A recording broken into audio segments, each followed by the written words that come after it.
नमस्कार प्यारे मित्रों, मेरे प्यारे प्यारे बच्चों, मैं HNY आप सभी का आदर्श क्लासेस 2.0 पर बहुत बहुत स्वागत करता हूं।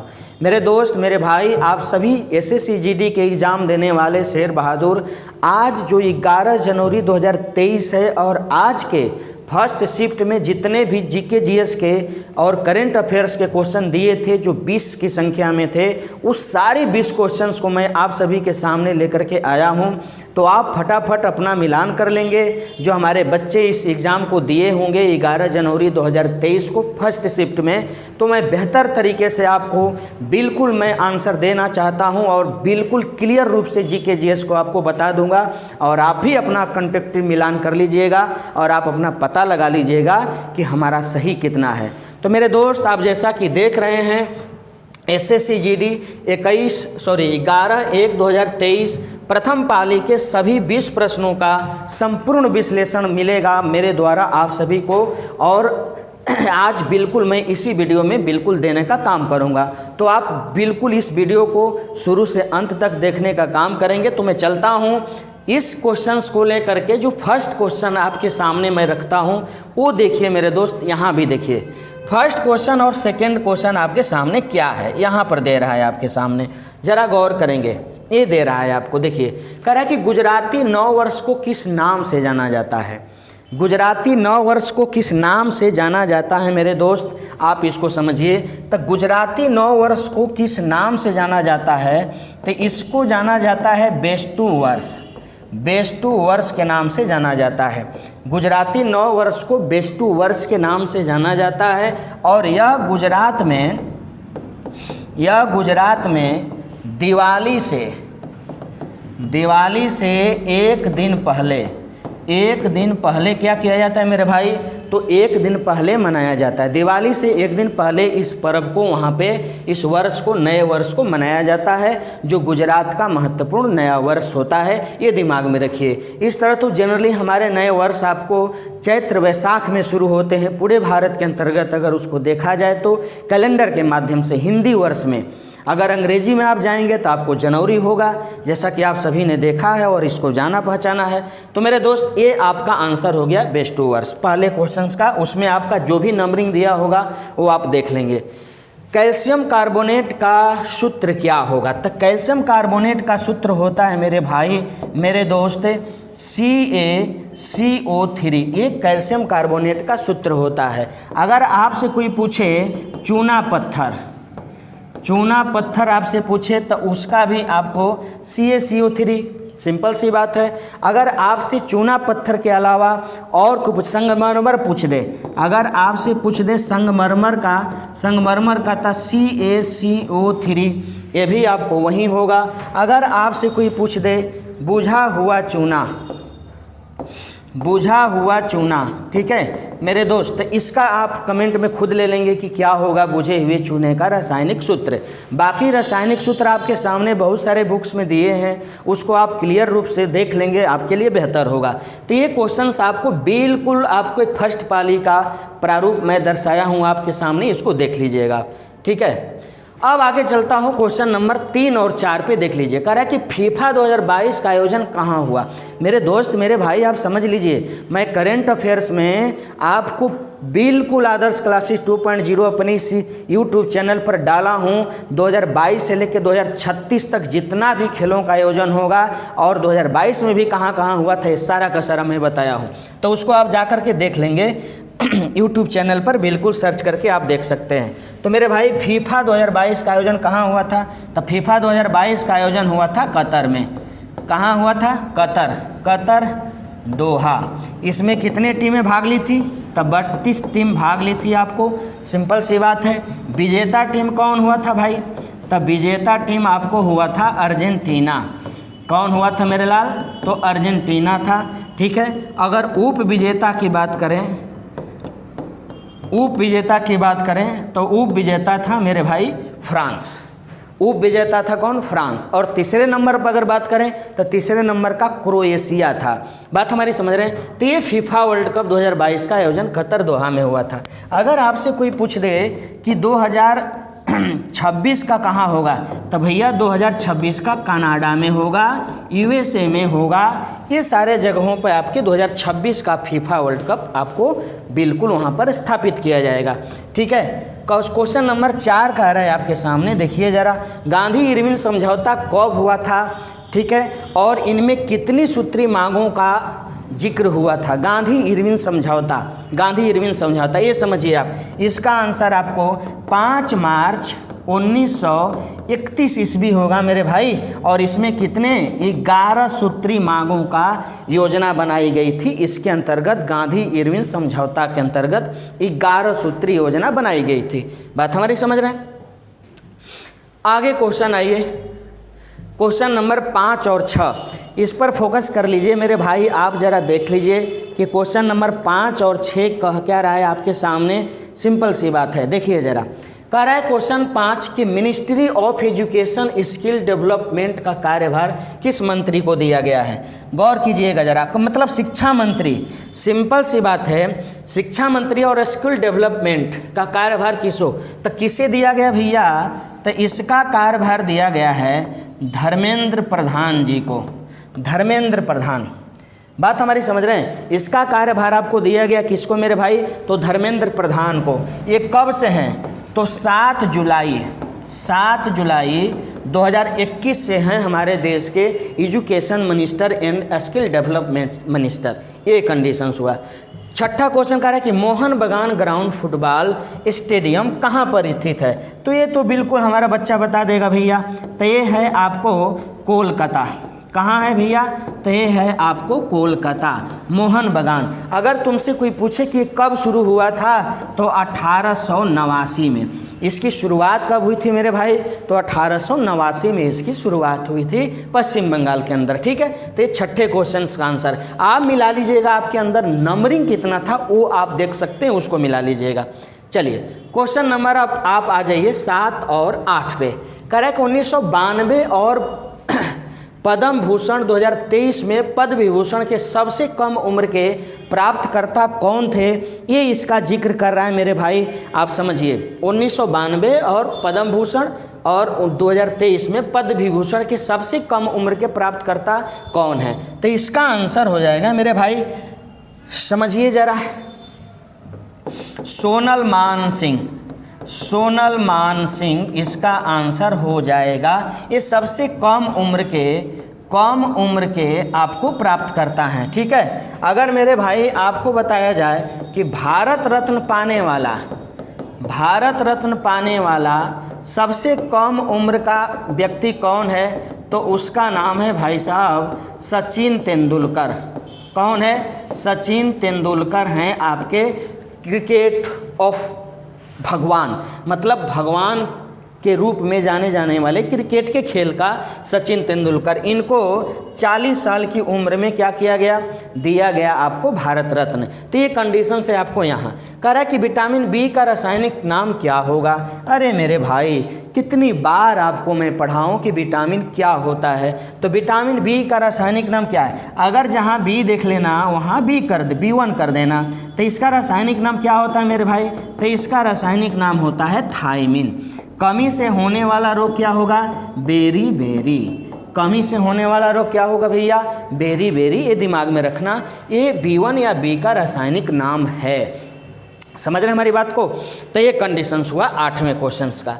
चलिए बाकी आप A B C D सबका जानते हैं। ए का रासायनिक नाम आपको रेटिनॉल है, रेटिनिन है, एप्सोफाइटल है। बी का आप जान ही गए। सी का आपको अस्कर्बिक एसिड है। डी का आपको आप जान ही रहे हैं। सारे के सारे चीज़ में आप जान सकते हैं। अगर नहीं जानेंगे तो हमारे इस वीडियो पर जाकर के क्लिक करके देख सकते हैं। विटामिन मैं कई बार लाइव में पढ़ाया हूँ, इस तरह वीडियो भी डाला हूँ आपके सामने। क्वेश्चन नंबर 9 पे आ जाइए मेरे भाई। ये देखिए क्वेश्चन नंबर 9, अक्टूबर 2022 में मेघालय के राज्यपाल का अतिरिक्त कार्यभार किसने ग्रहण किया? अक्टूबर 2022 में मेघालय के राज्यपाल का पद ग्रहण किसने किया? ठीक है मेरे भाई, तो इसका जो आंसर हो जाएगा मेरे बाट BD मिश्रा। कहाँ? BD मिश्रा इसका आंसर बिल्कुल करेक्ट हो जाएगा मेरे प्यारे बच्चों। और यह पहले इसके अलावा कहाँ के राज्यपाल हैं? तो अरुणाचल प्रदेश के।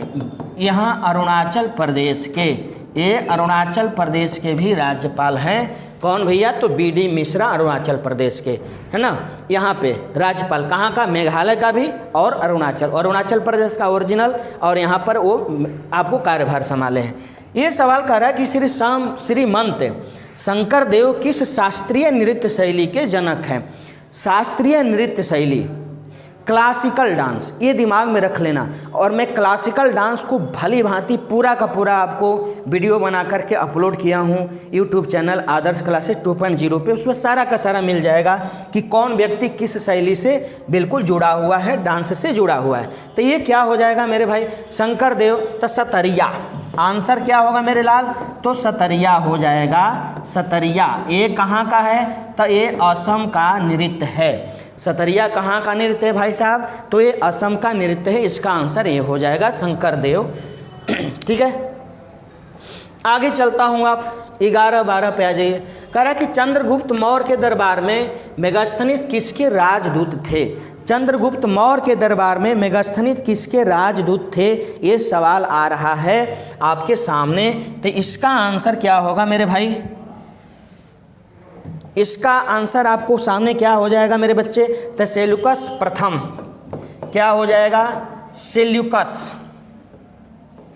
सेल्यूकस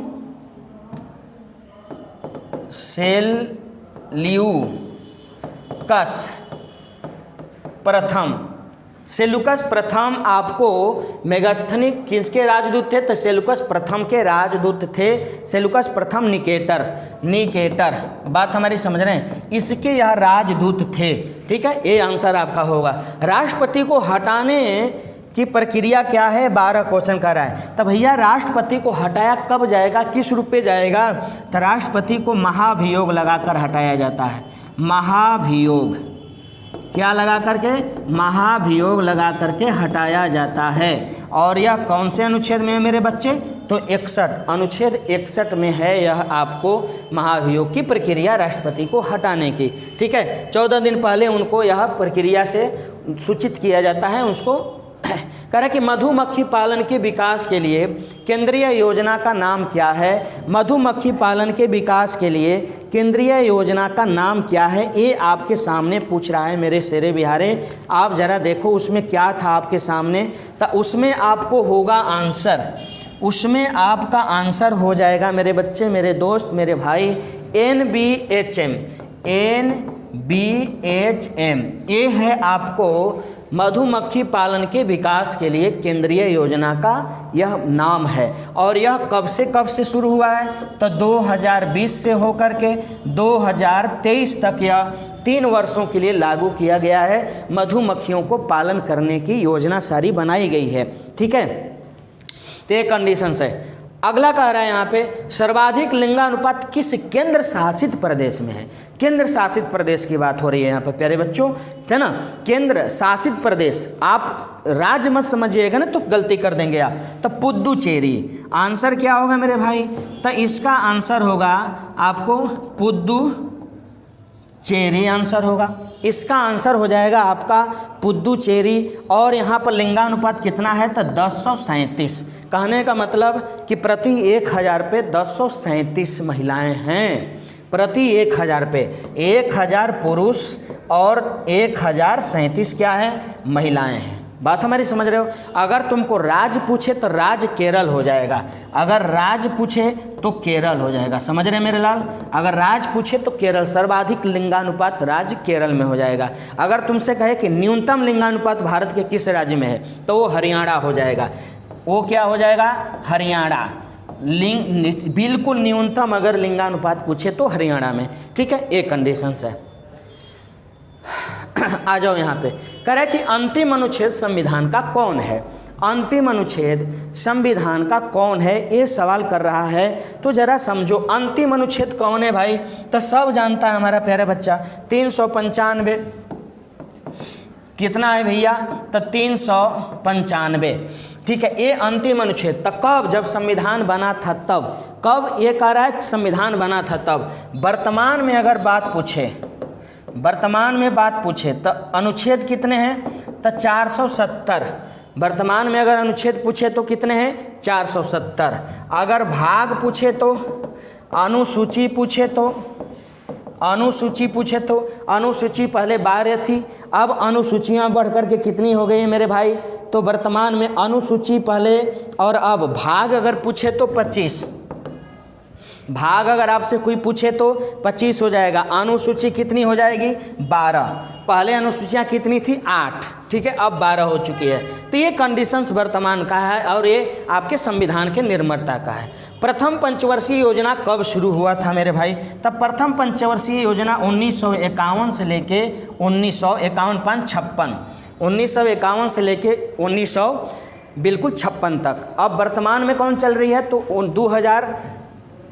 13वीं पंचवर्षीय योजना है। 2012 से 2017 से चल रही है। 2012 से 17 वाली चल रही है। अब उसमें परिवर्तन हुआ है कि नहीं हुआ, एक कंडीशन से, लेकिन पहला पूछ रहा है तो 1951 से लेकर 1956 तक। आज ये क्वेश्चन नंबर मेरे दोस्त मेरे भाई 17-18, चीनी उद्योग के लिए कच्चा माल किससे प्राप्त बनता है, मतलब किससे बनेगा? चीनी उद्योग के लिए कच्चा माल कौन उपयोग में लाया जाएगा? आप समझिए। तब भैया इसका सिंपल सी बात है, कौन है? तो इसका आपको गन्ना, बोलो भाई मेरे, कौन से? तो भैया गन्ना से ही ना बनाया जाएगा चीनी। चीनी किससे बनाया जाता है? बिल्कुल हमको आपको सबको मालूम है, गन्ने से बनाया जाता है। कह रहा है कि विरासत अधिकार का परिणाम क्या होता है? तब भूमि अधिग्रहण। ये विरासत अधिकार का परिणाम क्या होता है मेरे भाई? तो भूमि अधिग्रहण का यहाँ पर कंडीशंस होता है। आंसर आपका ये हो जाएगा। ठीक है, चलिए अब आ जाइए लास्ट क्वेश्चन। कह रहा है कि क्षोभ मंडल की हवा 20,000 से 50,000 किलोमीटर की ऊंचाई पर, ठीक है, जाती है, जो गर्मियों में 110 किलोमीटर प्रति घंटा तथा सर्दियों में 180 किलोमीटर प्रति घंटा की गति से चलता है, वह क्या है? तो जेट, बात हमारी समझ रहे हैं? जेट क्या हो जाएगा? स्ट्रीम। क्या हो जाएगा इसका आंसर मेरे भाई? तो जेट स्ट्रीम हो जाएगा, जो ये वाली प्रक्रिया को फ्लो करता है। जेट स्ट्रीम क्या हो जाएगा मेरे भाई? Jet stream. ये सोचिए जरा, क्षोभ मंडल की हवा 20,000 से 50,000 मीटर की ऊंचाइयों पर, गर्मियों में जहां 110 किलोमीटर की गति तथा सर्दियों में 180 किलोमीटर प्रति घंटे की गति से चलता है, तो वह कौन है? तो जेट स्ट्रीम है। आपके सामने यह दिखाई देगा। सरकार की राजस्व प्राप्तियां तथा राजस्व व्यय किस बजट में शामिल होता है मेरे भाई? तो इसको आप समझ लो, आप क्या है? तो इसका नाम होगा, आंसर होगा राजस्व बजट। क्या होगा आंसर मेरे भाई? तो राजस्व बजट इसमें शामिल किया जाता है सरकार को। और जो फरवरी में महीने में आपको सारा बजट पूरे देश का क्या होता है? शामिल होता है और वो पारित किया जाता है हमारे संसद के अंदर। समझ रहे हैं? तो ये 20 क्वेश्चंस मैंने आपके सामने दिए मेरे भाई। आपने भी अपना मिलान कर लिया होगा और इसको देख करके क्लियर रूप से मिलान कर लीजिएगा कि हमारा कितना सही है और कितना गलत है। समझ रहे हैं? अब नंबरिंग कुछ अलग हो सकता है, ऊपर नीचे हो सकता है, इससे आप कभी घबराइएगा नहीं, आप बेहतर तरीके से उसको मारने का कार्य कीजिएगा। इसी के साथ मैं आपसे विदा लेता हूँ। मैं कल 12 चाहे जो भी शिफ्ट का होगा, मैं आपके सामने इसी तरह क्वेश्चंस का आंसर लेकर आऊँगा, जीके जीएस का। आप बिल्कुल हमारे वीडियो को देखने का कार्य करेंगे। आप अगर नए होंगे तो इस वीडियो को शेयर करेंगे और सब्सक्राइब जरूर करेंगे। जय हिंद।